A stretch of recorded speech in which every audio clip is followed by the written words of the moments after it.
Bismillahirrahmanirrahim. Assalamualaikum warahmatullahi wabarakatuh. Manajemen adalah suatu proses atau kerangka kerja nyata yang membimbing suatu kelompok atau orang-orang ke organisasi atau maksud yang nyata. Sedangkan kurikulum menurut Murai Print itu terbagi menjadi 4. Yang pertama, kurikulum adalah suatu program yang diharapkan. Kedua, kurikulum itu sebagai hasil belajar yang nyata.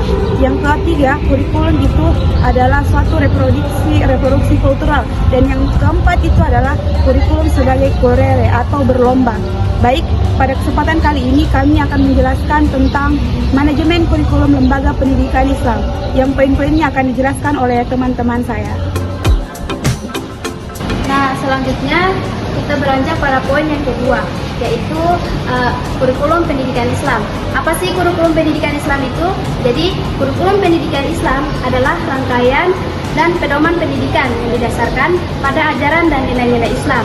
Hal ini mencakup seluruh kegiatan pembelajaran serta proses pembelajaran yang dirancang untuk mencapai tujuan pendidikan. Nah, selanjutnya ada ruang lingkupnya. Adapun ruang lingkup kurikulum pendidikan Islam ini tidak hanya berfokus pada ilmu-ilmu yang lain juga, tetapi ada pembelajaran akidah akhlak, Al-Quran, hadis, fikih, sejarah kebudayaan Islam, dan bahasa Arab. Nah, selanjutnya seorang ahli pendidikan Islam bernama Al-Syaibani, yang dimana Al-Syaibani ini telah memberikan kontribusi besar terhadap perkembangan konsep kurikulum pendidikan Islam.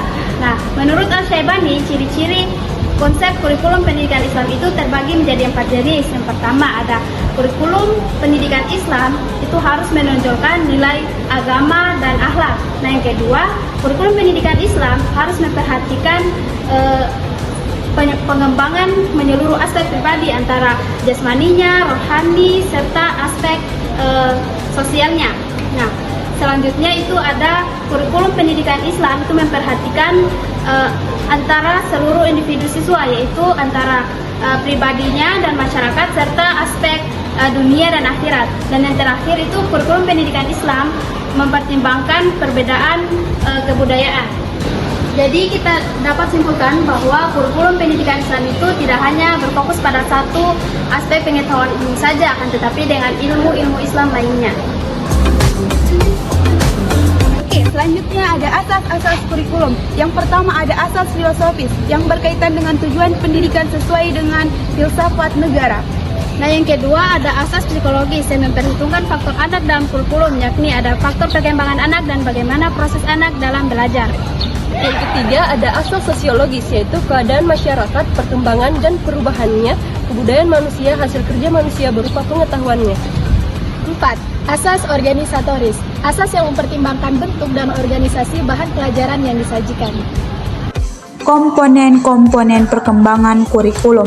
Komponen-komponen tersebut baik secara sendiri-sendiri maupun secara bersama-sama menjadi dasar utama dalam upaya mengembangkan sistem pembelajaran.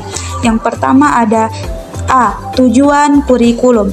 Tujuan kurikulum tiap satuan pendidikan harus mengacu ke arah pencapaian tujuan pendidikan nasional sebagaimana telah ditetapkan dalam Undang-Undang Nomor 20 Tahun 2003 tentang Sistem Pendidikan Nasional. Dalam skema yang lebih luas, kurikulum merupakan suatu alat pendidikan dalam rangka pembangunan sumber daya manusia yang berkualitas.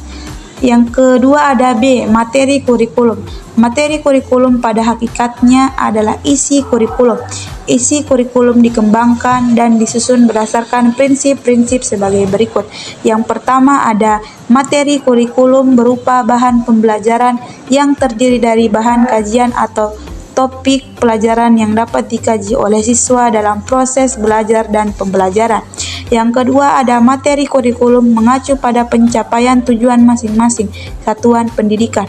Yang ketiga ada materi kurikulum diarahkan untuk mencapai tujuan pendidikan nasional. Selanjutnya ada metode. Metode adalah cara yang digunakan untuk menyampaikan materi pelajaran dalam upaya mencapai tujuan kurikulum. Metode atau strategi pembelajaran menepati fungsi yang penting dalam kurikulum karena memuat tugas-tugas yang perlu dikerjakan oleh siswa dan guru. Dalam hubungan ini, ada 3 alternatif pendekatan yang dapat digunakan, yaitu yang pertama, pendekatan yang berpusat pada mata pelajaran, di mana mata pelajaran terutama bersumber dari mata pelajaran menyampaikan dilakukan melalui komunikasi antara guru dan siswa. Yang kedua, pendekatan yang berpusat pada siswa. Pembelajaran dilaksanakan berdasarkan kebutuhan, minat, dan kemampuan siswa. Dan yang terakhir, pendekatan yang berorientasi pada kehidupan masyarakat. Nah, pada pendekatan ini bertujuan mengintegrasikan sekolah dan masyarakat untuk memperbaiki kehidupan masyarakat. D. Organisasi kurikulum. Organisasi kurikulum adalah pola atau bentuk penyusunan bahan pelajaran yang akan disampaikan kepada peserta didik. Adapun jenis-jenis organisasi kurikulum yang pertama yaitu kurikulum berdasarkan mata pelajaran yang terbagi menjadi 3, yaitu mata pelajaran disajikan secara terpisah-pisah, mata pelajaran dihubungkan satu sama lain, dan penyatuan keseluruhan mata pelajaran. Kemudian yang kedua yaitu kurikulum terpadu yang berpusat pada masalah, pada tema, pada anak, dan juga pada pengalaman. Selanjutnya bagian E, evaluasi merupakan suatu komponen kurikulum karena kurikulum adalah program penyelenggaraan kegiatan belajar mengajar. Dengan evaluasi, dapat diperoleh informasi yang akurat tentang penyelenggaraan pembelajaran dan keberhasilan belajar siswa. Ada beberapa prasyarat yang harus dipenuhi oleh suatu instrumen penilaian, ialah validitas, reliabilitas, objektivitas, kepraktisan, dan pembedaan. Ada 5 faktor yang penting yang mesti diperhatikan dalam pengembangan kurikulum. Yang pertama, filsafat pendidikan, kedua masyarakat, ketiga siswa, keempat proses belajar, dan yang terakhir bentuk kurikulum. Baik, selanjutnya mengefektifkan manajemen kurikulum lembaga pendidikan Islam. Secara operasional, manajemen lembaga pendidikan Islam menangani aktivitas manajerial bidang pengajar, tenaga kependidikan, pembinaan kesiswaan, keuangan, dan hubungan dengan masyarakat. Dalam konteks ini, peran lembaga pendidikan Islam kepada sekolah dan madrasah atau pesantren sangat menentukan dalam membuat perencanaan, pelaksanaan, dan pengawasan seluruh bidang manajerial lembaga pendidikan Islam. Tugas utama sekolah, madrasah, dan pesantren adalah melaksanakan proses belajar mengajar yang sesuai dengan kurikulum yang berlaku. Baik, selanjutnya rangkaian proses manajemen kurikulum lembaga pendidikan mencakup bidang perencanaan, pengorganisasian, koordinasi, pelaksanaan, dan evaluasi atau pengawasan. Aktivitas manajemen kurikulum atau pelajaran ini adalah hasil kolaborasi kepala sekolah dengan wakil kepala sekolah bersama guru-guru melakukan kegiatan manajerial yang dilaksanakan agar pembelajaran berlangsung dengan baik. Oke, selanjutnya fungsi kurikulum pendidikan Islam. Nah, teman-teman, perlu kita ketahui bahwa terdapat beberapa fungsi kurikulum pendidikan Islam. Nah, yang pertama, meningkatkan efisiensi pemanfaatan sumber daya kurikulum. Nah, pemberdayaan sumber maupun komponen kurikulum dapat ditingkatkan melalui pengelolaan yang terencana dan juga efektif. Yang kedua, meningkatkan kualitas atau equity dan kesempatan pada siswa.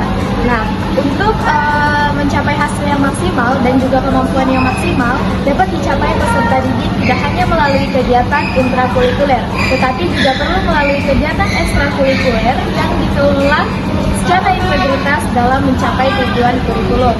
Nah, yang ketiga, meningkatkan relevansi dan efektivitas pembelajaran. Sesuai dengan kebutuhan peserta didik dan juga lingkungan peserta didik, kurikulum yang dikelola secara efektif itu dapat memberikan hasil yang lebih relevan sesuai dengan kebutuhan peserta didik dan juga lingkungan sekitarnya. Yang keempat, meningkatkan efektivitas kinerja guru dan aktivitas siswa dalam mencapai tujuan pembelajaran. Dengan pengelolaan kurikulum yang profesional, efektif, dan juga terencana, maka itu dapat memberikan motivasi pada kinerja guru dan juga aktivitas siswa dalam belajar. Nah, kemudian yang terakhir, yang kelima, yaitu meningkatkan efisiensi dan efektivitas proses belajar mengajar. Nah, jadi proses belajar mengajar itu harus selalu dipantau untuk melihat konsistensi antara desain yang telah direncanakan dengan proses pelaksanaan pembelajarannya. Terima kasih telah menonton video kami. Semoga dapat bermanfaat bagi teman-teman. Sendiri tanpa kekasih, sekian dan terima kasih. Wassalamualaikum.